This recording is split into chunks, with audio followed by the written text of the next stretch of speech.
Welcome to టీవీ24 news. ఈరోజు వార్తల్లోని ముఖ్యాంశాలు. బుచ్చి మండలంలోని చెల్లాయపాలెం, నాగాయగుంట, దామరమడుగు, రేబాల గ్రామాల్లో విస్తృతంగా పర్యటించి ఎన్నికల ప్రచారం నిర్వహించిన నెల్లూరు పార్లమెంటు వైసీపీ అభ్యర్థి వేణుబాక విజయసాయిరెడ్డి, కోవూరు నియోజకవర్గ ఎమ్మెల్యే అభ్యర్థి నల్లపరెడ్డి ప్రసన్నకుమార్ రెడ్డి. ఈ సందర్భంగా వారు మాట్లాడుతూ, కమ్యూనిస్టు భావాలు గల జక్కా వెంకయ్య, పుచ్చలపల్లి సుందరయ్య వంటి మహానుభావులు పుట్టిన గడ్డపై టీడీపీ రాబందులు అయిన వేమిరెడ్డి ప్రభాకర్ రెడ్డి, ప్రశాంతి రెడ్డి ఎంపీ, ఎమ్మెల్యే అయితే ఈ గడ్డను ఆక్రమించుకుంటారన్నారు. కుట్రలు, కుతంత్రాలతో జగన్మోహన్ రెడ్డిని ఓడించాలనుకుంటున్నారన్నారు. ప్రతి ఒక్కరూ మీ అమూల్యమైన ఓటును ఫ్యాను గుర్తుపై వేసి మా ఇద్దరిని అత్యధిక మెజారిటీతో గెలిపించి తిరిగి జగన్మోహన్ రెడ్డిని ముఖ్యమంత్రిని చేయాలన్నారు. ఈ కార్యక్రమంలో వైసీపీ మండల నాయకులు, కార్యకర్తలు అధిక సంఖ్యలో పాల్గొన్నారు. ఇలాంటి మరిన్ని సరికొత్త వార్తల కోసం మన టీవీ24 న్యూస్ ఛానల్ని ఒక లైక్ చేసి సబ్స్క్రైబ్ చేసుకోండి. ఎప్పటికప్పుడు సరికొత్త వార్తలతో టీవీ24 న్యూస్.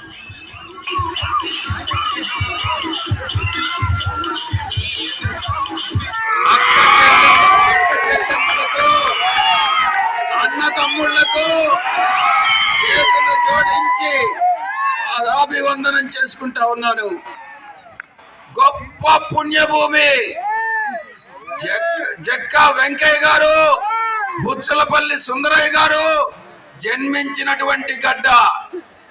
అటువంటి గడ్డ పైన ఈరోజు ఎవరైతే జక్కా వెంకయ్య గారు కానీ, పుచ్చలపల్లి సుందరయ్య గారు కానీ సామ్రాజ్యవాదానికి వ్యతిరేకంగా పోరాటం చేసినటువంటి వాళ్ళు, కమ్యూనిస్టు భావాలు కలిపి ఆ కమ్యూనిస్టు భావాలతో పేద, బడుగు, బలహీన వర్గాల కోసం వాళ్ళు పోరాటం సాగించినటువంటి మహానుభావులు.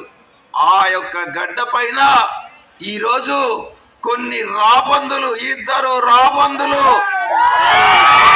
ఎంపీ కావాలట, ఇంకొక రాబందు మీ ఎమ్మెల్యే కావాలట. అదే ఒక రాబందు పేరు వేమిరెడ్డి అయితే ఇంకొక రాబందు పేరు అశాంతి రెడ్డి అని చెప్తా ఉన్నా. మీరు ఆదమరిస్తే ఆ గద్దలు ఈ యొక్క గడ్డ మీద వాలి కోవూరు నియోజకవర్గాన్ని నాశనం చేస్తాయి, ఆక్రమించుకుంటాయి. సామ్రాజ్యవాదానికి ప్రతీకగా వాళ్ళిద్దరికి మీకు తెలుసు. ఈ సైడ్ కమ్యూనిస్టు భావాలు ఉన్నటువంటి గొప్ప నాయకులు పుడితే ఈరోజు వ్యాపారవేత్తలు, లక్షల కోట్లు గడించినటువంటి వాళ్ళు, సామ్రాజ్యవాదులు, పేద, పడుగు, బలహీన వర్గాలకు వ్యతిరేకులైనటువంటి వాళ్ళు ఈరోజు ఇక్కడ లోక్సభకు, కోవూరు నియోజకవర్గ అసెంబ్లీలో పోటీ చేయాలనుకుంటా ఉన్నారు.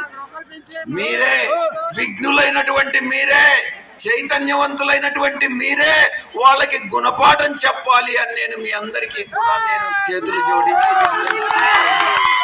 ఒక 4 రోజుల క్రితం నారా లోకేష్ నెల్లూరుకు వచ్చి ఒక సమావేశంలో చెప్తాడు, మీటింగ్ లో, గతంలో జూలై 13వ తారీఖు నెల్లూరుకు వచ్చినప్పుడు తను వేమిరెడ్డి ప్రభాకర్ రెడ్డితో మాట్లాడాడట. వేమిరెడ్డి ప్రభాకర్ రెడ్డి అప్పుడు మన పార్టీలో నెల్లూరు జిల్లా అధ్యక్షుడు అన్నటువంటి విషయం మీకు గుర్తుండే ఉంటుంది. అంటే సంవత్సరం క్రితం రోజుల నుంచి ఈ యొక్క కుట్రలు, కుతంత్రాలు మన పార్టీ అధినాయకుడు జగన్మోహన్ రెడ్డి గారికి వ్యతిరేకంగా ప్రారంభమయ్యాయన్నటువంటి విషయం మనం తెలుసుకోవాలి. ఒకే ఒక ఉదాహరణ, మా సుప్రజమ్మ నెల్లూరు రాత్రి వేమిరెడ్డి ప్రభాకర్ రెడ్డి గారి ఇంటికి బలవంతంగా తీసుకెళ్ళి, నాకు బిడ్డతో సమానం పసిబిడ్డ, చైర్పర్సన్ అయింది బుచ్చిరెడ్డిపాళెంలో. చాలా మంచి కుటుంబం. ఆ కుటుంబం నుంచి చైర్పర్సన్గా చేస్తే నిన్నంతా మూకమ్మడిగా దాడి చేసి బలవంతంగా తీసుకొని పోయి రాత్రి కండువా వేశారు సుప్రజమ్మకి. ఈరోజు వచ్చారు, కన్నీళ్లు పెట్టుకుంటూ వచ్చారు. మాకు జగన్మోహన్ రెడ్డి గారంటే ఇష్టము, చాలా గౌరవము, బలవంతంగా తీసుకెళ్లారు మమ్మల్ని అని చెప్పి ఈరోజు ఆ పాప వచ్చింది. అదేవిధంగా 14వ వార్డు ప్రసాద్ కౌన్సిలర్, ఆ అబ్బాయి కూడా వచ్చాడు. ప్రభాకర్ రెడ్డి అనుకుంటున్నాడు డబ్బుతో ఏమైనా కొనవచ్చు అని. నువ్వేమైనా తెలుగుదేశం పార్టీలో నుంచి వచ్చి మా దగ్గర వచ్చి నా దగ్గర లబ్ధి పొంది 4 రూపాయలు సంపాదించుకున్న వాళ్ళని ఏమన్నా కొనుక్కున్నావేమో కానీ అసలైన నల్లపరెడ్ల కుటుంబ అభిమానులను, వైఎస్ఆర్ కాంగ్రెస్ పార్టీ నాయకులను, కార్యకర్తలను నువ్వు కొనలేవు ప్రభాకర్ రెడ్డి.